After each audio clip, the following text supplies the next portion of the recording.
श्रीमद् भगवद गीता का षष्ठम अध्याय आत्म संयम योग। इस अध्याय का भावार्थ। श्री भगवान बोले, जो पुरुष कर्म फल का आश्रय न लेकर करने योग्य कर्म करता है वह सन्यासी तथा योगी है, और केवल अग्नि का त्याग करने वाला सन्यासी नहीं है तथा केवल क्रियाओं का त्याग करने वाला योगी नहीं है। हे अर्जुन, जिसको सन्यास ऐसा कहते हैं उसी को तू योग जान, क्योंकि संकल्पों का त्याग न करने वाला कोई भी पुरुष योगी नहीं होता।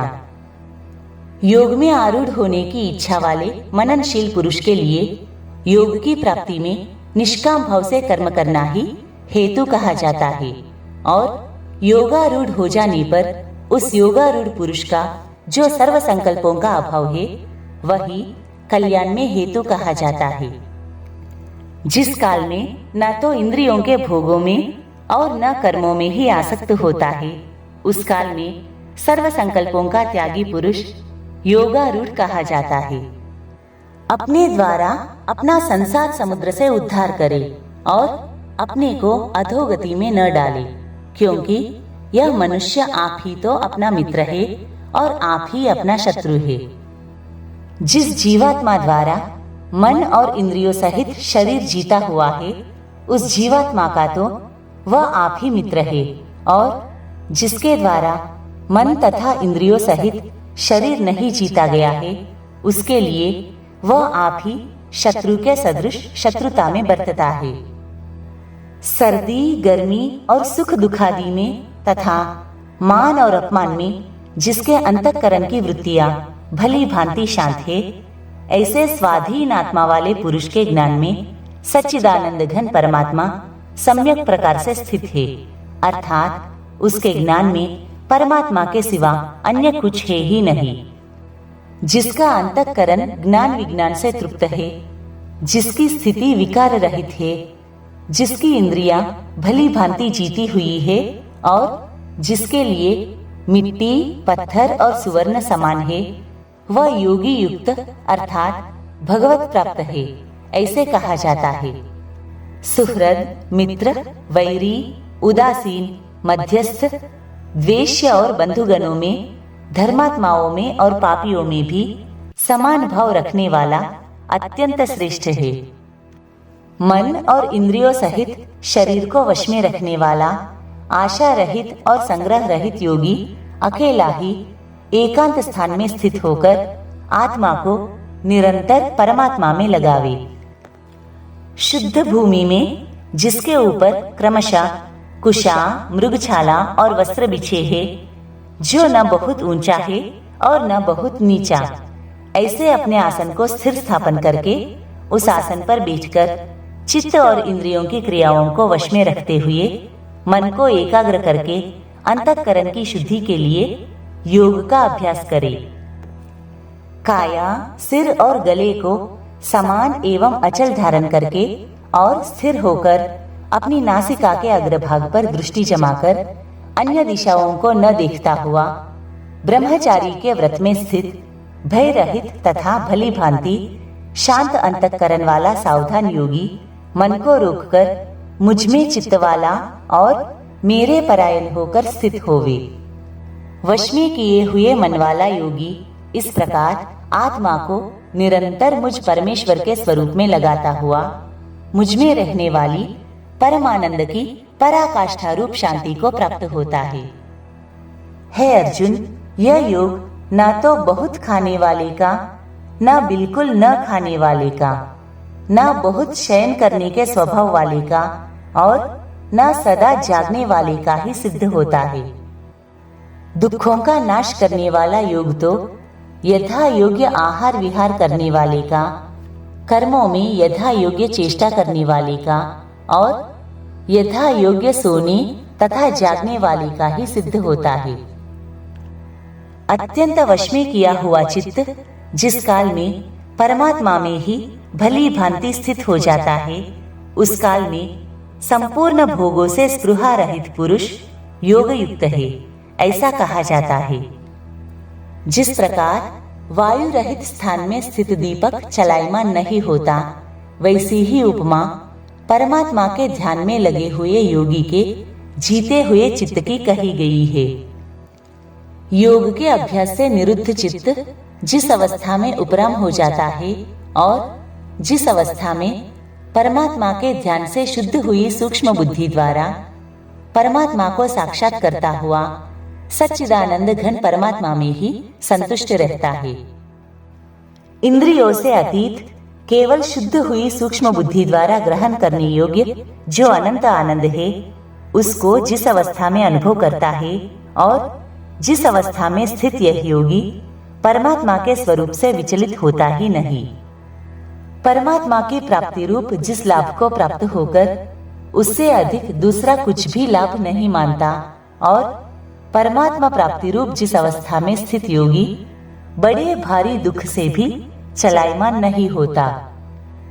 जो दुख रूप संसार के संयोग से रहित है तथा जिसका नाम योग है, उसको जानना चाहिए। वह योग न उक्ताए हुए अर्थात धैर्य और उत्साह युक्त चित्त से निश्चय पूर्वक करना कर्तव्य है।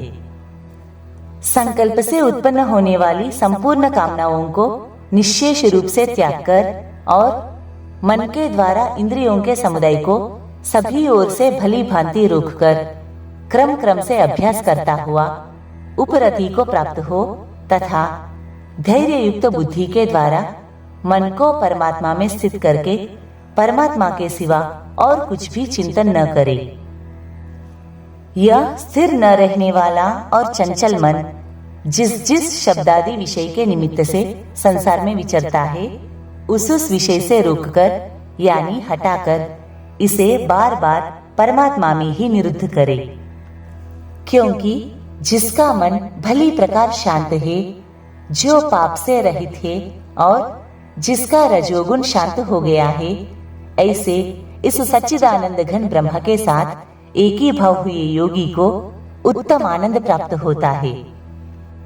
वह पाप रहित योगी इस प्रकार निरंतर आत्मा को परमात्मा में लगाता हुआ सुखपूर्वक पर ब्रह्म परमात्मा की प्राप्ति रूप अनंत आनंद का अनुभव करता है।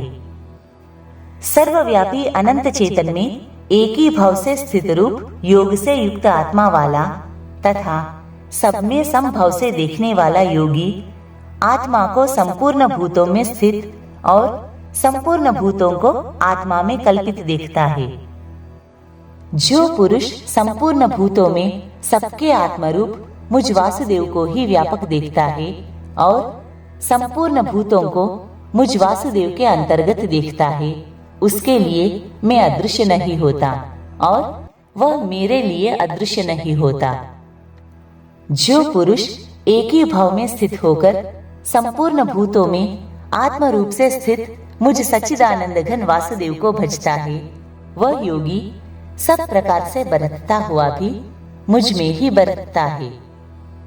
हे अर्जुन, जो योगी अपनी भांति संपूर्ण भूतों में सम देखता है और सुख अथवा दुख को भी सब में सम देखता है, वह योगी परम श्रेष्ठ माना गया है।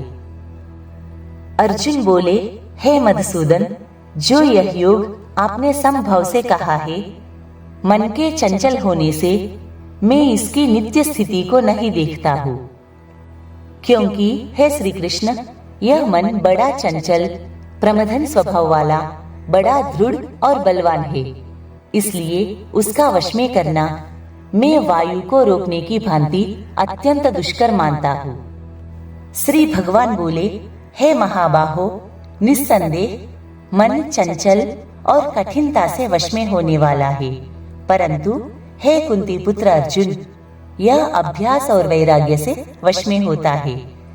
जिसका मन वश में किया हुआ नहीं है, ऐसे पुरुष द्वारा योग दुष्प्राप्य है और वश में किए हुए मन वाले प्रयत्नशील पुरुष द्वारा साधन से उसका प्राप्त होना सहज है। यह मेरा मत है। अर्जुन बोले, हे श्री कृष्ण, जो योग में श्रद्धा रखने वाला है किंतु संयमी नहीं है, इस कारण जिसका मन अंतकाल में योग से विचलित हो गया है, ऐसा साधक योग की सिद्धि को अर्थात भगवत साक्षात्कार को न प्राप्त होकर किस गति को प्राप्त होता है। हे महाबाहो, क्या वह भगवत प्राप्ति के मार्ग में मोहित और आश्रय रहित पुरुष छिन्न भिन्न बादल की भांति दोनों ओर से भ्रष्ट होकर नष्ट तो नहीं हो जाता। हे श्री कृष्ण, मेरे इस संशय को संपूर्ण रूप से छेदन करने के लिए आप ही योग्य है, क्योंकि आपके सिवा दूसरा इस संशय का छेदन करने वाला मिलना संभव नहीं है। श्री भगवान बोले, हे पार्थ, उस पुरुष का ना तो इस लोक में नाश होता है और ना ही परलोक में, क्योंकि हे प्यारे, आत्मोद्धार के लिए अर्थात भगवत प्राप्ति के लिए कर्म करने वाला कोई भी मनुष्य दुर्गति को नहीं प्राप्त होता। योग भ्रष्ट पुरुष पुण्यवानों के लोकों को अर्थात स्वर्ग आदि उत्तम लोकों को प्राप्त होकर उनमें बहुत वर्षों तक निवास करके फिर शुद्ध आचरण वाले श्रीमान पुरुषों के घर में जन्म लेता है। अथवा वैराग्यवान पुरुष उन लोकों में न जाकर ज्ञानवान योगियों के ही कुल में जन्म लेता है। परंतु इस प्रकार का जो यह जन्म है सो संसार में निस्संदेह अत्यंत दुर्लभ है। वहाँ उस पहले शरीर में संग्रह किए हुए बुद्धि संयोग को अर्थात समबुद्धि रूप योग के संस्कारों को अनायास ही प्राप्त हो जाता है और हे कुरुनंदन, उसके प्रभाव से वह फिर परमात्मा की प्राप्ति रूप सिद्धि के लिए पहले से भी बढ़कर प्रयत्न करता है। वह श्रीमान के घर में जन्म लेने वाला योग भ्रष्ट पराधीन हुआ भी उस पहले के अभ्यास से ही निस्संदेह भगवान की ओर आकर्षित किया जाता है तथा समबुद्धि रूप योग का जिज्ञासु भी वेद में कहे हुए सकाम कर्मों के फल को उल्लंघन कर जाता है। परंतु प्रयत्न पूर्वक अभ्यास करने वाला योगी तो पिछले अनेक जन्मों के संस्कार बल से इसी जन्म में संसिद्ध होकर संपूर्ण पापों से रहित होकर फिर तत्काल ही परम गति को प्राप्त हो जाता है। योगी तपस्वियों से श्रेष्ठ है, शास्त्र ज्ञानियों से भी श्रेष्ठ माना गया है और सकाम कर्म करने वालों से भी योगी श्रेष्ठ है। इससे हे अर्जुन, तू योगी हो। संपूर्ण योगियों में भी जो श्रद्धावान योगी मुझ में लगे हुए अंतरात्मा से मुझको निरंतर भजता है, वह योगी मुझे परम श्रेष्ठ मान्य है। श्रीमद् भगवद गीता का 6वां अध्याय आत्म संयम योग समाप्त।